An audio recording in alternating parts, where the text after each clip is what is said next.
guys, welcome back to another video, and today is another ranking. We're doing it, and it's my final South by Southwest video. I didn't do as many as Sundance. I just could tell that the audience did not want to watch those, which is fine.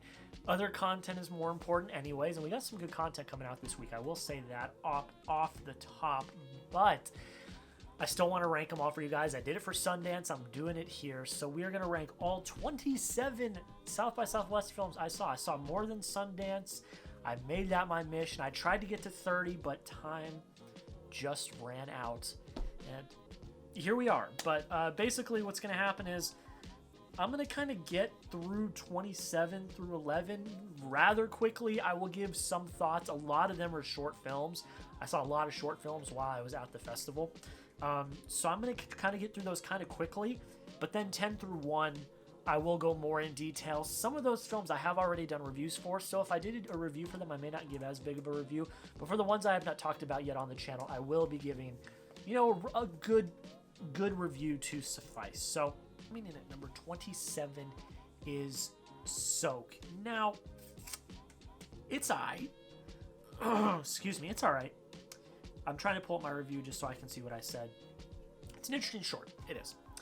It shows the deterioration of a family and how one decision can have a domino effect on others. The acting is pretty good, and the story is good enough for it. The ending is a bit rough to understand. I didn't really get it. In a short film, you kind of got to nail the ending. But that's probably why. It was a short runtime. We weren't able to really flesh out what happened at the end, so I was a little confused. I give it 2.5 out of 5 stars. It was alright. Like I said, it was alright. Then we've got Witch Hunt. You know, I had heard some good things about this. I was like, okay, we'll give it a look. It had concepts I liked, thought it built suspense relatively well, and I liked some of the mythology surrounding this film, but I left feeling very cold. I did not care for the characters. I was not really attached to the story at all. Like I said, the mythology was cool, the world building was cool, but it's about as far as it goes writing-wise. There was not a lot that I was really attached to.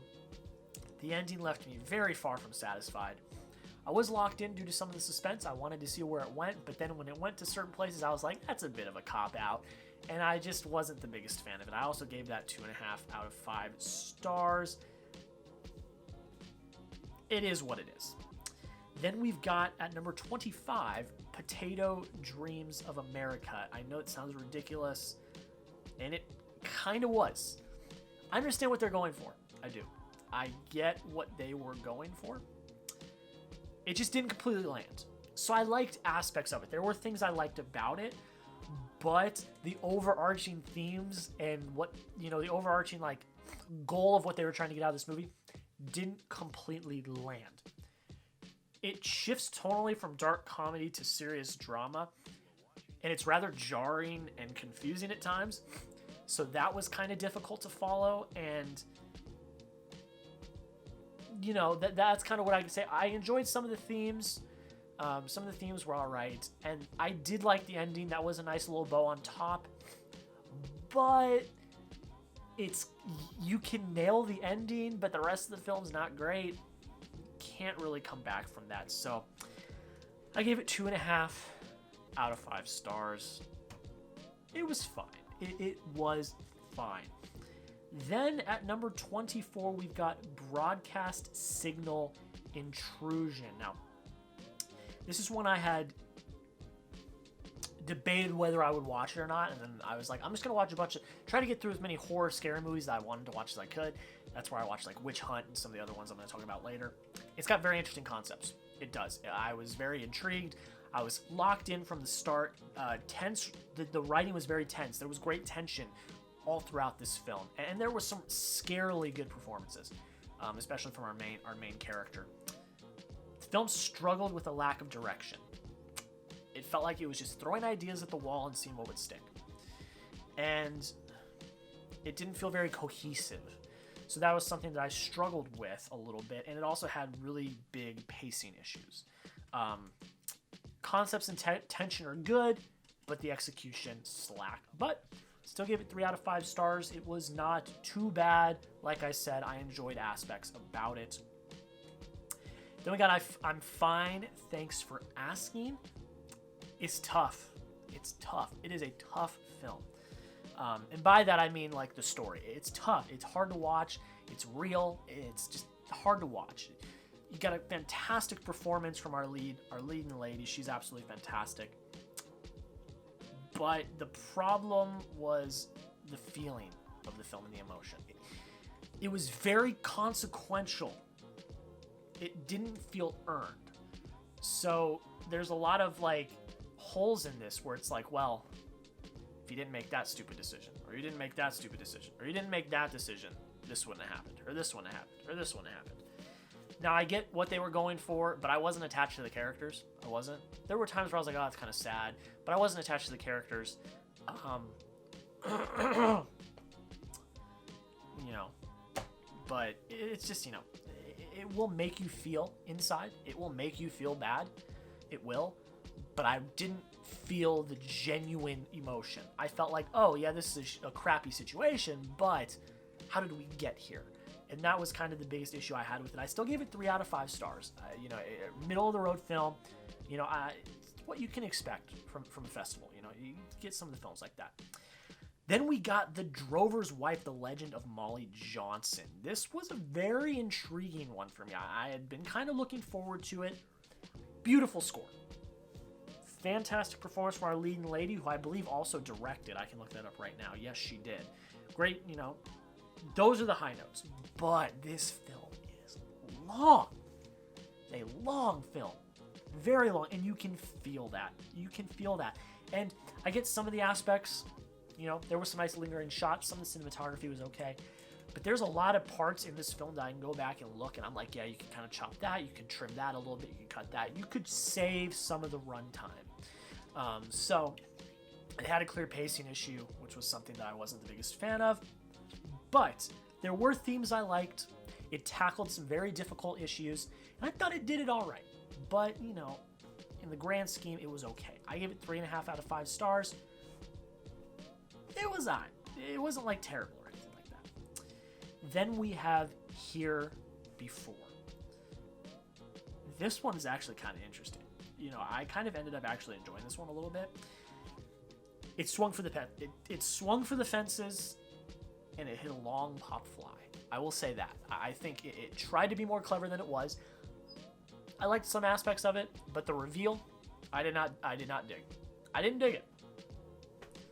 I was like, oh, and I didn't see it coming. I will say that. But it surprised me. But not in a good way. I was like, oh, that's what we're doing here? I didn't love that. But I enjoyed the suspense. I enjoyed the performances, especially, again, a lot of great female-led great performances came out of South by Southwest. I will say that. That is probably one of the best parts of this festival was those performances. But again, the potential was there. It just really missed the mark for me. I gave it 3 out of 5 stars. I wanted to like it more than I did. I'm being completely honest. Then we have Red Taxi. This is a documentary that shifts back and forth between Hong Kong and Shenzhen, China, which I've actually been to Shenzhen. But that's another story for another day. Very, very interesting look at two sides of conflict from a very interesting perspective from taxi drivers. I really liked that. The variety of voices and viewpoints is really great. And with events like this, it's very important to get both sides of the story. And I really liked that. I liked seeing that. But, you know, it's run-of-the-mill, it's average. You know, I kind of wish I would have saw more. That was kind of the issue. I was like, I want to hear more about this. I want to see more. So I give it 3 out of 5 stars. Again, not bad. That's not a bad rating at all. That's just, you know, run-of-the-mill, right in the middle. Then we've got Femme, I think is how you pronounce it. I don't want to say that for a fact, but I think that's how you pronounce it. Fast-paced, pulse-pounding, suspenseful thrill ride. It really was. From start to finish, it was really great. It's a mesmerizing film. It's something I watched from start to finish without missing a beat. It was a short film. I will say that as well. Brilliant performances, insane writing, and it really is, you know, it's kind of a clinic when it comes to suspense. It was done very well. 3.5 out of 5 stars. Not too shabby at all.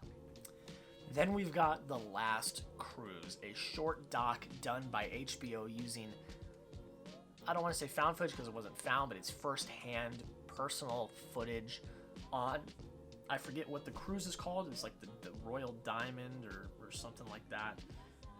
Diamond Princess, which was like the last cruise and the first big COVID-19 outbreak that happened in the world. It was very well done. It brought back some memories I don't want to remember, but there's no doubt that it was very well done. I'd say it's a little bit too long. It was in the short documentary category, and it was 40 minutes long. A little bit too long. I think, it got a lot of really nice perspectives, but maybe you got a few too many. There was like 5 or 6 different perspectives, maybe 4. Something like that. But it was something I was very intrigued to see. I think it was all right. I gave it 3.5 out of 5 stars. Moving right along, at number 17, we have Sisters. This is another short film. I know we're talking a lot about short films. I saw a lot of them. It's cute. It's funny. It's an overall good time. But it's got good heart at the core. It's got good heart. It's got really good heart. It has some nice moments. The ending was nice. For a short film, it was alright. I gave it 3.5 out of 5 stars. I know I'm not giving big reviews for some of these, and it's just short films are hard to review because they're short films. And I also don't want to take up an hour of your guys' time talking about all of these. Coming in at number 16 is How It Ends, a film I did not get to watch at Sundance that I wanted to catch up on. A lot of people were throwing a lot of shade on it, so I was a little iffy on it, but I ended up enjoying it. It was good enough, and that's really the core of what I can say. There wasn't anything really special about it. It was a nice little comedy. I think it had some good themes. I wasn't completely on board with everything they were going for. The cameos were cool, but that's the thing that people didn't like about it. They're like, it's just a bunch of cameos. I thought they were all right. Didn't take me out of the movie at all. I had a good time with it. I like the themes about self-worth. That's like kind of the biggest theme in here is like loving yourself, loving who you are. And it was good enough. Not bad. 3.5 out of 5 stars. I know Trevor over at Film Geeks absolutely loved this film. I get it. It just wasn't anything that like blew me away. Then we've got Nuevo Rico, is I believe how you say it. And I actually had the director reach out on it's like you can network at South by Southwest. So I actually had him reach out and say, hey, can you check this out? I'm like, yeah, I'll take a look. I actually didn't respond, so if you're watching this, I'm sorry. But yes, I took a look and I watched it. It's pretty good. It's got very unique animation. I would say it's the most unique animation since Into the Spider-Verse. And it's a short animated film. Very interesting look at fame and family and home. That's really what it is. I dug the story. The shocking ending, I like that. I like some of the world building. But for me, really, it all went back to the animation. That was like really creative. It was clever and inventive, and I liked it. 3.5 out of 5 stars. Not too shabby. Not too shabby at all. Then we've got one of the headliners. We have Tom Petty's Somewhere You Feel Free. So I hadn't really been exposed to a lot of Tom Petty. Hadn't really ever heard any of his songs, and it's a welcome surprise. I liked the music and the way that they kind of intermingled the music, kind of using it as a transitional, a way to transition, was clever. I liked that, using it as a story element, and I had a relatively enjoyable time. I struggled with some of the pace. I think it's really long, so but I like, but it's interesting. I always like docs about music and watching how people make music. I gave it 3.5 out of 5 stars, and it's at number 14 on my list. Coming in at number 13, oh man, I'm so excited to talk about this one, is The Unlikely Fan. This is adorable. This is about an old lady from Sri Lanka who was born in Sri Lanka, came to Dallas, and is now like the biggest NBA fan. And it's so adorable. It's so cute. I loved everything about the short film. The big thing I don't like is I wanted more. It was too short. I wanted more. It was probably my favorite short of the festival just based on enjoyment. It was really good. 3.5 out of 5 stars. It was awesome. Then at number 12, we've got Hysterical. I like this. I did. I had a good time with it. It's about female comics in the comedy scene, stand-up. The sheer amount of amazing women they got to interview in this, first off, is great. They got a lot of really, really big name female comedians. But then they also got little ones too that not a lot of people have heard of. So like that is something I really liked. We got the whole spectrum. It covers a lot of topics. It doesn't just cover like being a female in comedy. It covers a lot of different topics, and it's able to do it in a very short amount of time that is actually really effective. This is not a short film. It's a regularly timed doc, but it's not the longest doc in the world. It didn't feel rushed, and that was really, really well done. There were some transitional pieces that I was like, okay, seems kind of, whatever.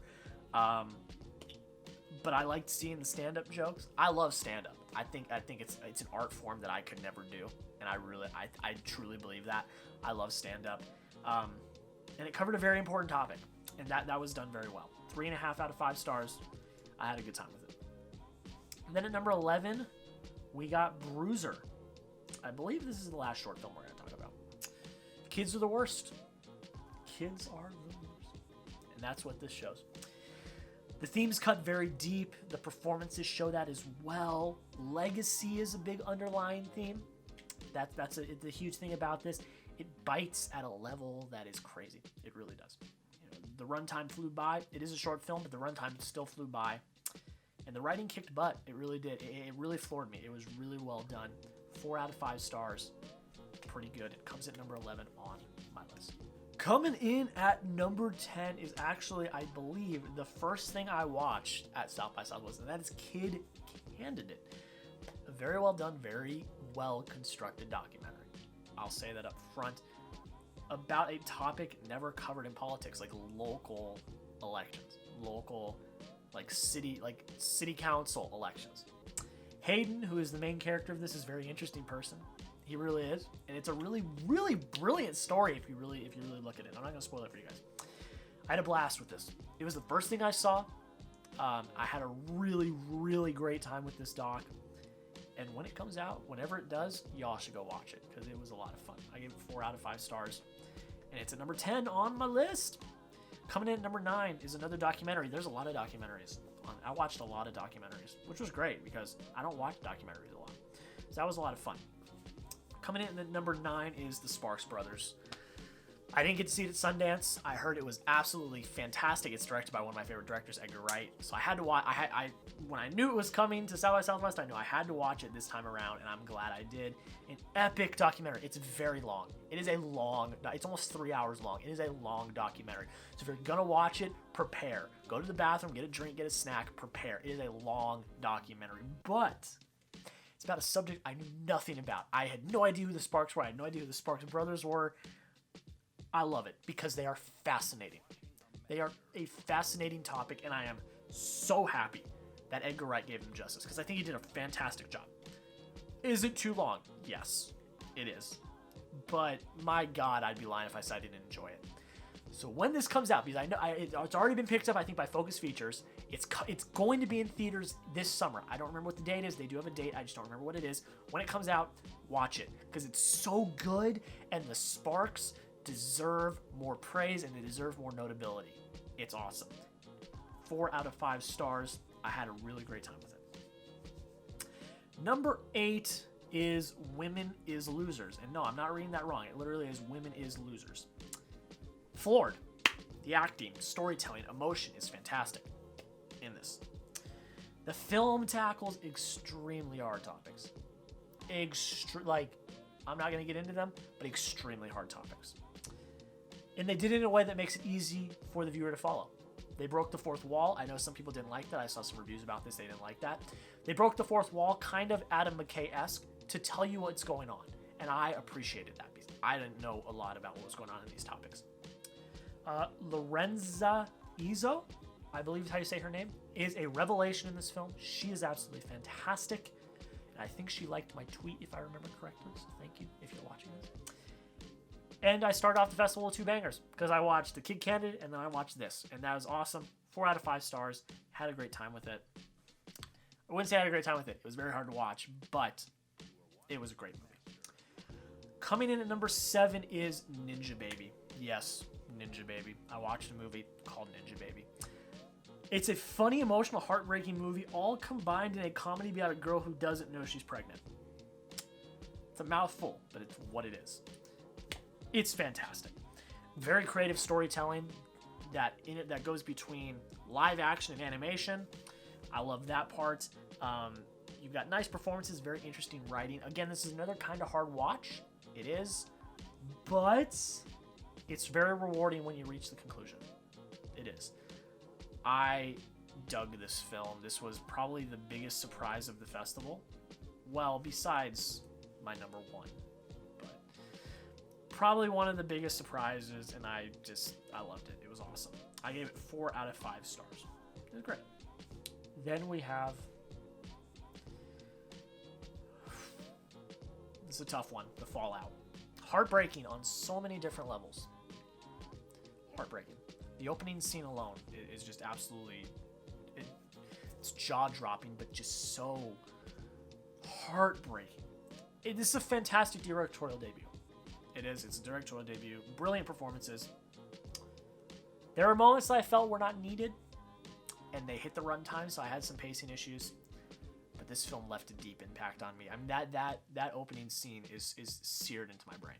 It's heartbreaking. It's just so tragic. I give it 4 out of 5 stars. Just so good. Coming in at number 5 is Violet. Now, y'all already know what I think about this film because I have a review. So go check out the review if you have not already. Starring Olivia Munn, Justine Bateman is the director and writer, I believe. A very inventive, unique, refreshing look at your internal thoughts and breaking down the barriers that you set for yourself based on those internal thoughts. Very clever, interesting idea, and a way that they told the story. I thought it was great. Olivia Munn, like I said, is fantastic. Justin Theroux as the voice is probably one of the best villains I've seen this year. I know it sounds weird, but just go with it. And this film really pushed the limits of storytelling. It really did. It was fascinating. But if you want to see my full thoughts, go check out my review. I already did a full review of this film. Coming in at number 4 is Lily Topples the World. This is how I finished my South by Southwest. This is the last thing I saw, last documentary. I also gave Violet a 4 out of 5 stars. Lily Topples the World. I never thought I would tear up and get emotional over Dominoes, but I did. I did. Now y'all know I've been doing YouTube for a while, over 6 years. As someone who's been doing YouTube, this was a very interesting insight into the space, into niches in the space, and just things I still didn't know. I'm still learning about YouTube every day. But learning about niches, how niches work, how you can really grow and get big, that is something I really liked about this film, documentary, that's not really talked about. You know, YouTubers talk about that, but the general media, or general anyone, doesn't talk about that. So I found that very interesting that they went into that. And Lily is a treasure. National treasure. She should be protected like one. She should be protected like the Declaration of Independence. And just a great job to everyone. This is a great documentary. I gave it 4. I almost said 5. I gave it 4.5 out of 5 stars. Great documentary. Y'all go check it out when it comes out. It's absolutely fantastic. Coming in at number 3, y'all already know. Demi Lovato, Dancing with the Devil. The headliner of the entire festival. Rightfully so. Go check out my review if you have not already. It's got 700 views at the time of this recording. So thank you, Demi Lovato stans, for checking it out. But if you've not seen my full thoughts already, go check it out. This is the most up-close and personal celebrity documentary I've ever seen. It really is. And I mean that. The Last Dance may it may compete, but I consider that a sports documentary, not a celebrity documentary. So, different categories in my opinion. It hits the hard issues head on. It hits them head on. Everything about this film is on the table. Everything about what happened is on the table. Everything about Demi's life, everything about her addiction, her drug abuse, her coma, her overdose. It's all there. All on the table. I respect that. I respect that. They held nothing back. And I respect when you can get raw and real about a film. Or about an event. I respect that. Just so powerful overall. Absolutely fantastic documentary. Comes at number 3 on my list. 4.5 out of 5 stars. Coming in at number 2 is Clerk, the documentary about Kevin Smith. You know, I've only ever seen one Kevin Smith movie in my entire life, and it was Clerks. But I've always been very fascinated in the man. The thing I love about this film is it transcends his filmmaking. You've got fantastic interviews, a very rich collection of archives, but not just archives of his films, archives of his life, of his podcasting, his hosting, what he's doing now, just in the pop culture scene. I loved that. It's a very interesting way of storytelling about a very interesting filmmaker. Kevin, you're the man. Thank you for liking and retweeting my stuff. He even gave me a shout out on a quote retweet, which is awesome. But what can I say? It's a great documentary. It is very well done, and it doesn't just hit at the filmmaking, it hits at the man himself, how he's changed other people's lives, how his life has changed. I liked that a lot. 5 out of 5 stars. I gave it. I did it. I know. It comes at number 2 on my list, but number 1. Number 1 is Recovery. I have raved about this movie. And by the powers that be, if I can get Whitney Call and Mallory Everton on this channel, I've been in contact with some people. I'm trying to make it happen, but if I could, I would love it because I freaking love this film. I love this film. Everything about it, from the premise to the writing, the kick-ass performances are fantastic. You know, COVID is going to be a backdrop for a lot of films and TV, but this is it done right. They did it right. The script is airtight. The performances are fantastic. The directing is great. This is going to be a classic of the subgenre of COVID movies, of pandemic movies. Brilliant movie. Brilliant movie. And I want to get those 2 very lovely ladies on my channel sometime to interview them. If you're watching, I'd love to talk to you. Thank you. And it comes in at number 1 on my list, 5 out of 5 stars. I love this film so much.